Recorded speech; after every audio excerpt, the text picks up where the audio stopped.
Ya Romel guys, selamat datang kembali di Pojok Seram. Hari ini gue akan menceritakan film Hong Kong yang berjudul Are You Here? Hayo kita mulai.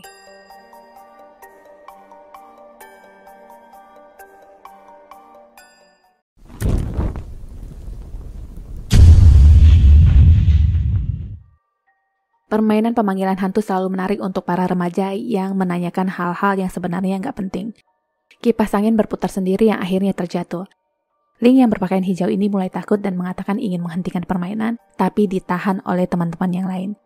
Pertanyaan selanjutnya, apakah yang hadir di sana adalah hantu korban pelecehan yang dihabisi tahun lalu? Lampu lilin tiba-tiba padam, dan mangkok kecil itu bergerak tidak beraturan yang lama-lama mengeluarkan noda darah. Kalau kata nenek ini, hidup dan mati seharusnya terpisah dalam dua dunia yang berbeda, namun karena keegoisan manusia, keserakahan dan penasaran mereka inilah yang mengundang orang-orang mati. Hal ini bisa menyinggung para hantu dan bisa berakibat fatal. Perbuatan baik adalah perisai untuk diri sendiri ketika nasib sedang tidak mujur. By the way, ini hanyalah bagian dari syuting sebuah acara semata. Cerita berlanjut ke rumah sakit. Seorang wanita yang bernama Min bermaksud untuk menghentikan kehamilannya yang padahal tahun lalu dia baru saja melakukan hal tersebut. Teman dokternya menyarankan agar memikirkannya kembali karena jika sering melakukan ini bisa merusak badannya sendiri, tapi masalahnya pacarnya Long belum siap mempunyai anak. Ngomong sana sini akhirnya Min setuju untuk memikirkannya kembali. Sepulangnya Min dari rumah sakit, dia menemukan Long yang sedang berurusan dengan orang-orang penagih hutang yang ingin menyegel kantor mereka. Singkat cerita, Min jugalah yang memberikan cek dengan sejumlah uang sebagai DP pelunasan hutang Long. Jadi ceritanya, Long meminjam sejumlah uang dengan menggunakan kantor mereka sebagai jaminan. Uang tidak ada, bisnis bangkrut, dan kedua temannya yang bernama Kyung dan Fan ini berencana membawa kasus tersebut ke pengadilan. Setelah itu, Min tiba-tiba merasa mual dan saat dia muntah-muntah di toilet, terdengar suara tangisan bayi. Min mencoba mencari tahu asal suara itu, tapi ternyata tidak ada siapa-siapa di sana. Dia lalu mengajak Long untuk mengunjungi Bibilan yang katanya mengundang mereka untuk makan malam, tapi Long menolak. Sekilas tentang teman mereka yang bernama Fan tadi. Jadi ceritanya dia mempunyai pacar laki orang dan moodnya langsung membaik ketika mendapat dana suntikan dari pacarnya. Kembali ke Min, dia menemui Bibilan yang mempunyai bisnis menjual keperluan perlengkapan orang mati. Dalam kesempatan itu, Min mengatakan kepada Bibi bahwa dia sedang mengandung dan tidak menginginkan bayinya. Bibi menasihati bahwa menghentikan kehamilan itu seperti melahirkan 3 kali, jadi jangan terburu-buru mengambil kesimpulan. Ditambah, bayi yang tidak bisa bereinkarnasi kembali akan selalu mengikuti ibu mereka, dan efeknya sang ibu akan bernasib sial. Menurut Min, ini tidak adil kenapa selalu wanita yang menanggung semuanya. Jika dilahirkan, maka wanita akan menanggung sakit dan direpotkan juga untuk mengurus bayi, sedangkan mereka tidak diperbolehkan untuk tidak melahirkan anak mereka. Bibilan pun menjawab itu sudah bagian dari takdir. Jiwa sang ibu dan bayi adalah satu. Jika roh bayi sudah tidak mempunyai perasaan, siapa lagi yang akan mereka ikuti jika bukan ibu mereka? Bibilan lalu mengusulkan bagaimana jika bayi itu diurus olehnya sebagai cucu sambil pelan-pelan menunggu Long berubah menjadi pria yang lebih dewasa. Besoknya, Kyung dan Fan datang yang ingin melakukan perhitungan hutang piutang. Lagi ribut-ribut, seorang ibu datang yang mengenalkan diri sebagai Nyonya Wong yang katanya ingin memakai jasa mereka. Untuk diketahui, perusahaan mereka ini sebelumnya bergerak di bidang pemrograman dan Nyonya Wong pun memperlihatkan sebuah liontin. Isi dari liontin itu berupa aplikasi yang dirancang oleh anaknya yang sudah meninggal 3 bulan lalu dalam kecelakaan. Jadi intinya, Nyonya Wong ingin mereka menyelesaikan aplikasi itu guna membantu mewujudkan impian mendiang anaknya. Sebenarnya menurut Min ini agak terdengar aneh, tapi Nyonya Wong langsung mengeluarkan cek dengan jumlah besar sebagai deposit. Melihat jumlah itu, mata Kyung dan Fan langsung berbinar. Hanya Min yang tidak tergiur dengan jumlah uang itu dan meminta Long untuk memikirkannya kembali karena aplikasi mendiang anaknya itu ternyata merancang papan Ouija. Untuk melanjutkan rancangan, mereka harus memainkan permainan pemanggilan hantu sebagai salah satu syarat. Nyonya Wong meyakinkan bahwa maksud dan tujuannya hanya ingin menyelesaikan apa yang sudah dimulai anaknya dan tidak ada yang lain. Malamnya pemanggilan hantu pun dilakukan dan tampak ada jejak sepatu yang menuju ke ruangan di mana mereka berada. Mangkuk pun mulai bergerak. Di tempat lain pen bergerak sendiri dan ada sosok seorang wanita yang melayang lewat. Lampu berkedip dan ada sesuatu yang menggelinding jatuh sendiri. Kyung melanjutkan permainan dengan menanyakan apakah aplikasi yang sedang mereka kerjakan itu akan membuat mereka kaya, dan jawabannya adalah iya. Long ingin mengetahui keakuratan dengan menanyakan tanggal lahir Min, dan papan itu seakan menjawab semua pertanyaan tanpa meleset. Kalau udah begitu, sekalian nanya nomor togel dan mangkok itu pun menunjuk ke beberapa angka, tapi tidak satu seri.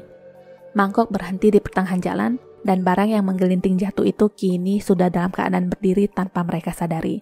Sorenya nomor togel itu keluar semua walaupun tidak komplit, tapi sayangnya tidak ada satupun yang memasangnya. Lung berpikir setidaknya sekarang dia tahu ternyata papan itu bisa dipercaya dan berencana akan memainkannya kembali, tapi Min merasa ini agak menakutkan. Kyung sendiri merasa lebih menakutkan menjadi miskin daripada melihat hantu. Lung semakin bersemangat yang ingin menyelesaikan program dalam waktu 2 hari, sedangkan Kyung mulai maruk dengan berpikir untuk menguasai aplikasi ini seutuhnya tanpa mengembalikannya kepada Nyonya Wong. Ketiganya setuju kecuali Min, tapi dia juga tidak bisa berbuat apa-apa. Malamnya, Kyung yang memang hobi jajan bertemu dengan wanita yang bernama Jet. Tidak biasanya Jet ini mengajaknya ML di gedung tua. Singkat cerita, Kyung puas dengan Jet dan berkata akan mencarinya kembali. Di tempat lain, Min yang sedang bersama dengan Bibilan menceritakan bahwa dia terus mendengar suara bayi sejak hamil dan merasa ada yang mengikutinya. Diamnya Min itu sebenarnya sudah merupakan jawaban, dan Bibi menasehatinya agar mempertahankan anak yang sedang dikandungnya sekarang karena sudah ada roh gentayangan yang mengikutinya. Jika yang ini digugurkan lagi, maka akan menambah satu lagi, dan ini sama saja seperti menghalangi roh untuk bereinkarnasi. Komunikasi mereka terputus ketika seorang karyawan memanggil Bibi karena ada yang menelponnya. Angin bertiup kencang yang sedikit menerbangkan abu kertas-kertas yang sedang dibakar Min. Sekilas di ujung sana Min melihat sesosok gadis, dan di waktu yang bersamaan Min menoleh ke Bibi yang memanggilnya. Setelah dia melihat lagi ke arah jalanan, sosok itu sudah tidak ada. Besoknya mereka merundingkan tentang kerjaan dan membagi tugas. Kyung dan Fan tidak fokus yang mempunyai kesibukan sendiri-sendiri dengan ponselnya. Fan mencibir Kyung yang suka mencari wanita mureh dan mengingatkan untuk berhati-hati karena baru-baru ini terjadi pembunuhan terhadap wanita panggilan sambil memperlihatkan foto wanita tersebut yang ternyata Jet. Malamnya Kyung melihat sendiri teman-teman Jet sedang membakar kertas untuknya dan lari ketakutan karena mengingat janjinya dulu yang akan menemui Jet kembali. Dia segera menumpangi taksi dan meminta supir untuk mengantarkannya ke tempat ramai, dan di dalam taksi itu hantu Jet memperlihatkan wujudnya sambil berkata, "Kita mau kemana?" Hal ini benar-benar membuatnya takut dan sesampainya di tempat tujuan, Kyung sudah terbujur kaku. 1 bulan setelah kematian Kyung, Min tidak sengaja bertemu dengan Nyonya Wong. Mereka sedikit berbincang tentang kehidupan pernikahan. Nyonya Wong hanya memberikan nasihat sebuah pernikahan adalah hal yang besar dalam kehidupan, maka harus dipertimbangkan baik-baik. Salah orang maka rasanya seperti di neraka. Sebelum pergi, dia berpesan agar Lung segera menyelesaikan aplikasinya dan jangan membohongi orang tua. Di tempat lain, Lung yang sedang menumpangi angkot seperti melihat sesosok gadis yang berdiri di depan bangunan dan tiba-tiba berlari ke dalam. Setelah itu gadis itu jatuh dari atas dan bangun lagi dengan semua tulang-tulang yang retak. Dia lalu berlari lagi ke atas dan terus mengulang kematian yang sama. Konon katanya ada yang mengakhiri hidup di sana dan Lung pun segera menyuruh supir untuk menjalankan kendaraannya. Sekarang giliran Fan. Dia yang tengah berjalan sendiri disamperin pacarnya yang menanyakan kenapa dia sudah tidak pernah mengangkat teleponnya dan langsung membekapnya dengan obat bius. Fan dibawa ke suatu tempat dan sesadarnya dia melihat seorang wanita yang sudah meninggal dengan kondisi kepalanya yang dibungkus plastik. Fan mengingat wanita itu adalah istri dari pacarnya karena sempat menelpon sewaktu mereka bersama dulu. Pacarnya menceritakan istrinya terlalu bawel dan terus bicara yang padahal dia sangat ingin mengajukan cerai. Karena itulah penusukan pun terjadi. Fan mencoba menipunya dengan berkata mencintainya dan memintanya untuk melepaskan ikatan, tapi pacarnya itu bertanya seberapa besar cintanya karena Fan terus berselingkuh dan tidur dengan pria lain. Pacarnya ini bahkan tidak berhenti memikirkan itu semua dan tidak tahu apa yang harus dia lakukan sampai 2 hari yang lalu, dia melewati toko perangkat alat berat dan menemukan inspirasi. Rencananya Fan akan dicincang sampai halus dan dimasak lalu dimakan sendiri. Si gila ini bahkan sudah memasak air dan ketika teko berbunyi, dia berkata akan memeriksa ke dapur sebentar. Saat inilah menjadi kesempatan Fan untuk melepaskan diri dan kabur, tapi di luar sana, dia berteriak histeris melihat sesosok gadis yang memakai seragam sekolah yang entah siapa. Setelah itu, ternyata Fan berhasil kabur dan meminta bertemu dengan Lung dan Min. Dia mengatakan sebaiknya mereka menolak proyek dari Nyonya Wong karena baru saja melihat hantu. Lung berpikir ini sesuatu yang berlebihan dan tidak setuju karena mempertimbangkan uang yang akan mereka dapatkan. Min sendiri setuju dengan Fan dan mengaitkan kematian Kyung semenjak mengerjakan proyek tersebut. Di momen itu juga Min akhirnya mengatakan bahwa dia sedang hamil dan tidak ingin sesuatu terjadi kepada mereka. Gak taunya justru itu yang dipakai Lung sebagai alasan mendapatkan banyak uang untuk membesarkan anak.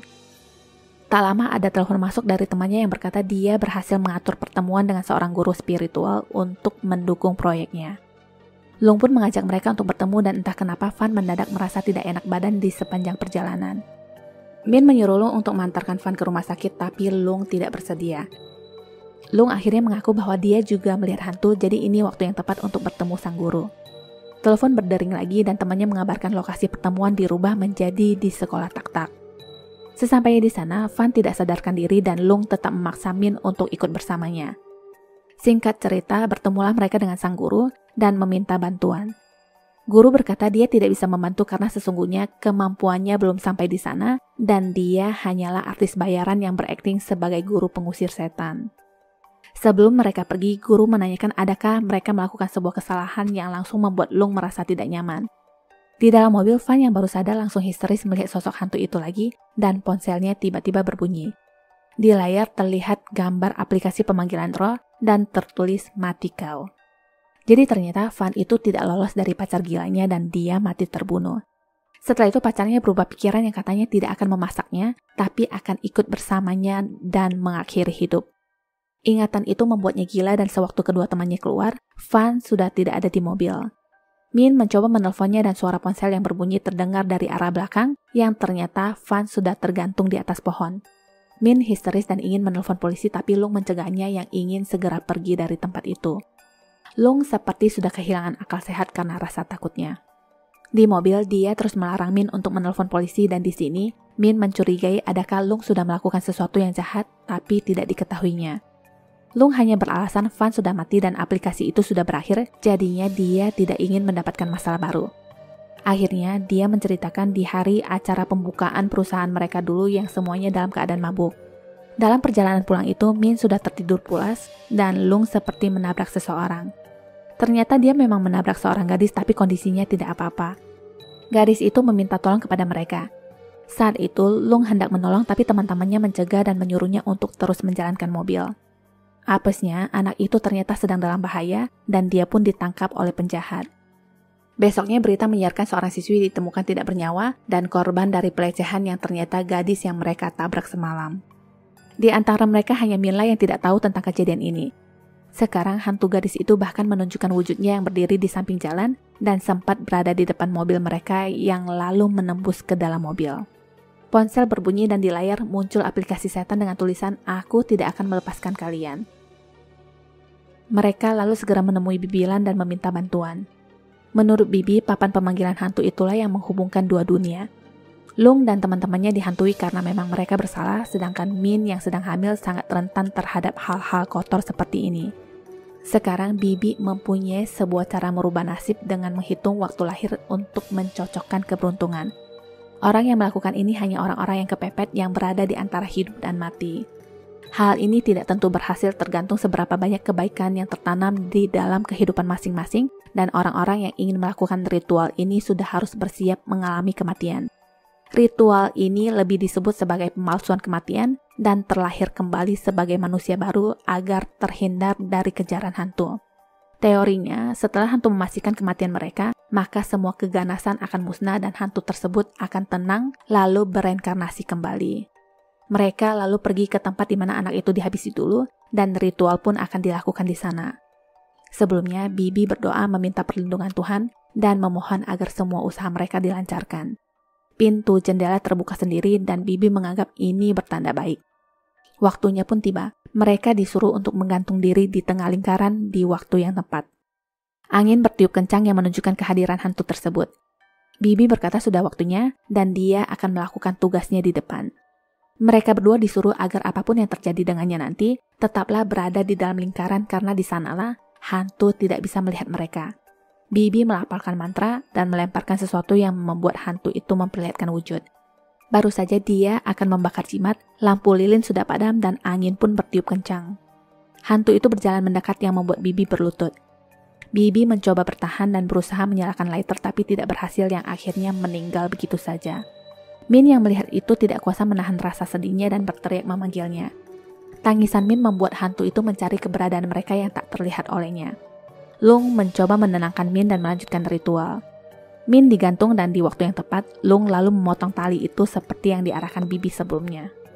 Min selamat dan sekarang giliran Lung. Selagi dia tergantung di atas, Min memalingkan wajahnya dan yang sebenarnya terjadi adalah sewaktu mereka sedang siap-siap, Bibi membisikkan bahwa hantu itu sebenarnya ingin menghadapi Lung dan bukan Min.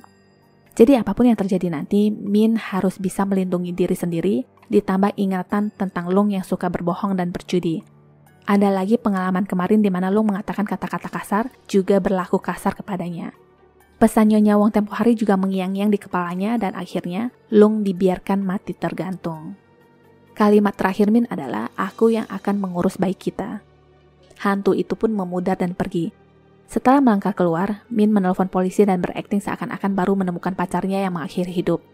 Nyonya Wong terlihat menghampiri kantor Lung yang sudah ditutup dan tersenyum. Dia memakai lipstik dan ternyata Nyonya Wong ini adalah hantu gadis yang menyamar. Setelah itu dia berjalan pergi dan menghilang. 3 bulan kemudian sewaktu pemeriksaan kehamilan, dokter berkata ada satu lagi janin yang dimana tidak terdeteksi sebelumnya dan wajah seseorang yang berkata, aku akan selalu mengikutimu. Tamat. Terima kasih sudah menyaksikan Shortcut Film ini. Jangan lupa subscribe, like, dan share, juga menyalakan lonceng notifikasi untuk updatean film lainnya ya. Sampai jumpa.